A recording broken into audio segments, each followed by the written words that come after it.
Ang pagong na ito tinatawag na Chinese softshell turtle na tinuturing na peste at perwisyo ng ilan. Kasi siya yung kumakain ng mga similya ng mga maliliit na isda tulad ng tilapia. At ang pesteng ito,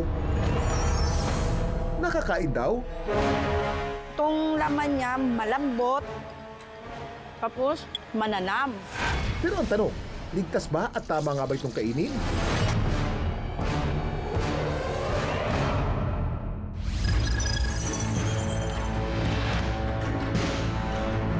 Dito sa Negros Occidental, ang Chinese softshell turtle kinakain din daw ng kapuso nating si Jonel, 39 years old.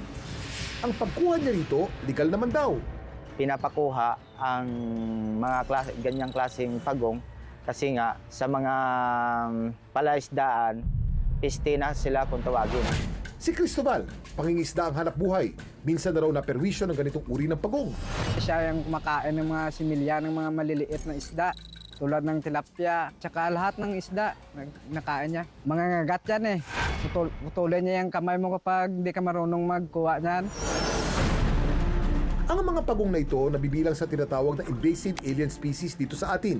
Doon sa may mga fish pens, pag may nakapasok na isa o dalawa, sobra kasing aggressive. Tapos sobra kasing lakas kumain. Nalulugi. Kaya napansin ng mga nagpapalaki ng mga isda na talagang peste. So hindi natin alam talaga kung ano yung year na na-introduce siya. May mga nagpapasok pa unti-unti hanggang na-establish na yung species na to. Hindi naman daw bawal ang manguha ng Chinese softshell turtle. Pero ayon sa mga eksperto, kailangan pa rin daw ng permit sa pagkuha. Kailangan mag-apply ng Wildlife Special Use Permit. Kasi ang isang problema din kasi, baka mamaya mistaken kasi baka mamaya makondem lahat ng pagong, hulihan at kainin, hindi nila ma-identify which is yung Chinese softshell. Ang leeg ng Chinese softshell turtle mahaba na tila ahas. Ang kulay nito ay olive green o kaya brown.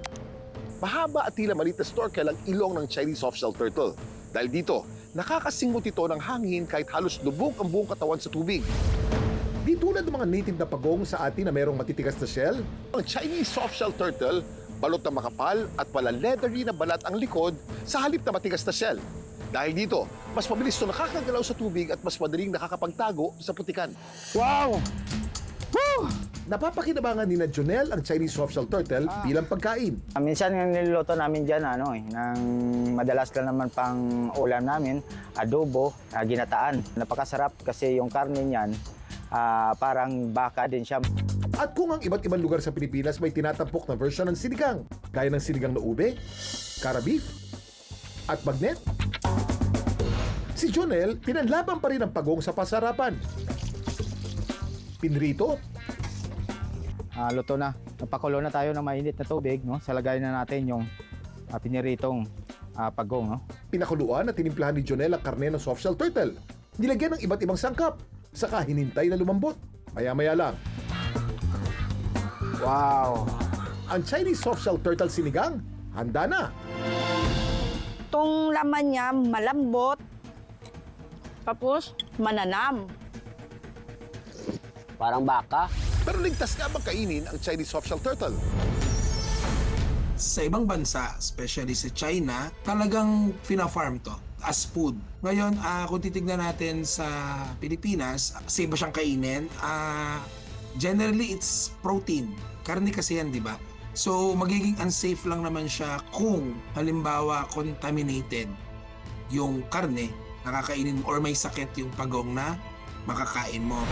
Gayunpaman, Hindi siya kinakategorize as food animal ng Bureau of Animal Industry. kung makakita ng Chinese softshell turtle, mas mabuting i-turn over ito sa kinauukulan para iwas sa perwisyo at peligro na pwedeng idulot sa ating kalusugan.